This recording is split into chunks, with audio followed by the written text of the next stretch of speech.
मैं इस वीडियो पर कोई भी पॉलिटिकल कमेंट नहीं करूँगी।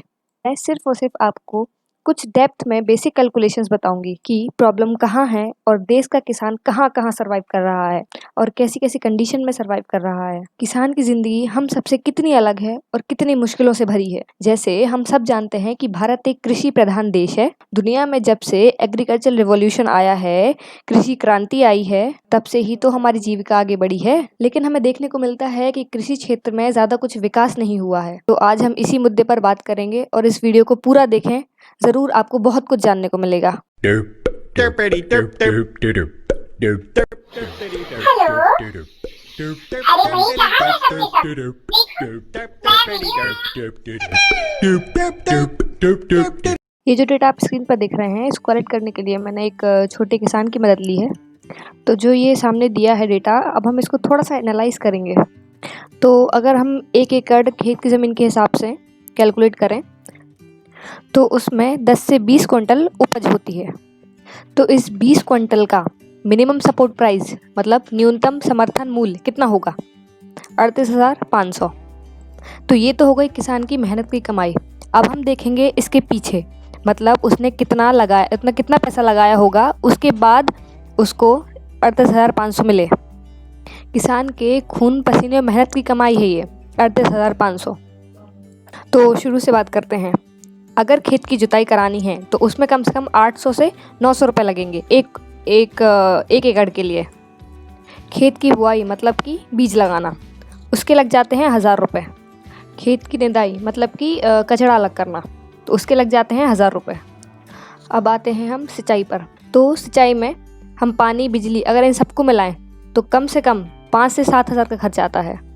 और देख रेख के लिए अगर हम मजदूरों की बात करें तो 2 से 3,000 मजदूर को देना रहता है। दवाइयाँ डलवाने की मजदूरी 3 से 5,000 के बीच। दवाइयाँ लाने की कम से कम 5,000।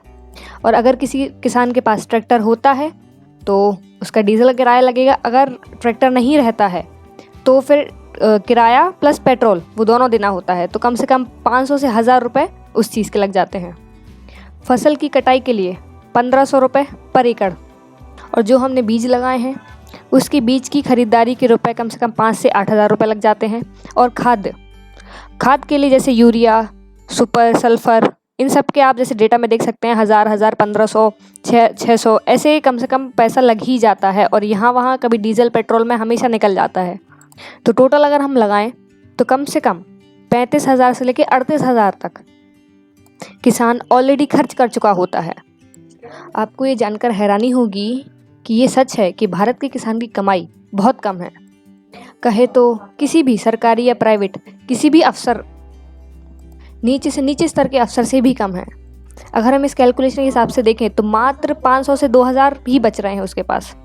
इसके लिए किसान दिन में 45 डिग्री पर भी काम करता है और रात के 0 डिग्री पर भी काम करता है। और देश का किसान बेईमान है, ऐसा कहना तो मेरे हिसाब से काफ़ी गलत है। यदि आप किसी चपरासी की सैलरी देखें तो 5,000 से लेके 50,000 तक ही हो सकती है, लेकिन किसान की नहीं होती। ये तो हुआ जब किसान की फसल आ जाती है, उग जाती है। लेकिन जब फसल नहीं आती, किसी कारणवश ख़राब हो जाती है, जैसे अभी बिहार में हुआ, बाढ़ के कारण उनकी पूरी फसल बर्बाद हो गई। ऐसी आपदाओं में किसान पर उसके परिवार का दबाव होता है, खाना पानी की चिंता होती है, पेट पालने का संकट होता है, बच्चों का भविष्य और उनकी पढ़ाई, और साथ ही साथ अगली फसल की भी चिंता होती है। और इस बार तो अफ्रीका से आई हुई टिड्डी का भी प्रहार हुआ। इसके साथ साथ तो लोग कहीं बर्तन बजा रहे हैं, कहीं डीजे वाले बाबू को बुलवाकर गाने बजवा रहे हैं। ये थोड़ा सा अलग बात है। और ये सारी परेशानी झेलने के बाद अगर किसानों को रेट नहीं मिलते, उनको उनकी मेहनत की कीमत नहीं मिलती, तो फिर उनके पास क्या ऑप्शन बचता है? आप ही बताएं कमेंट करके।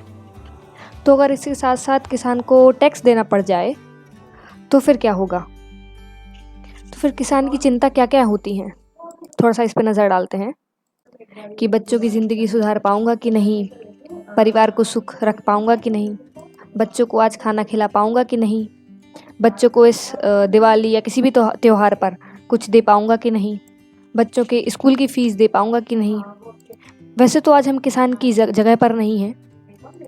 अगर होते तो ये सारी चीज़ें अगर हम फेस कर रहे होते तो हमें बेहतर समझ में आता कि क्या सही है क्या गलत है। ज़रूरी बात तो ये है, जब फसल खेत में होती है उसकी पकने की सीमा 3 महीने से 5 महीने तक की रहती है। फिर कीमत ना होने पर उसे बेच दिया जाता है, क्योंकि 3 से 5 महीने किसान को ये भी नहीं पता कि जो वो पैसे लगा रहा है वो वेस्ट कर रहा है या इन्वेस्ट कर रहा है। खेती में पैसा लगाने के साथ साथ उसे घर भी चलाना होता है। पैसे हैं तो अच्छा है, नहीं है तो कहीं जानवर बेचकर जो उसने पाले हैं या तो कुछ गिरवी रखकर। दोस्तों, हम होटलों में रेस्टोरेंट में खाना खाने जाया करते हैं। अगर खाना अच्छा लगता है तो हम टिप देकर आते हैं। तो अगर यही टिप हम किसी किसान को दें तो उसके घर में कहीं ना कहीं आपकी वजह से खुशी आएगी।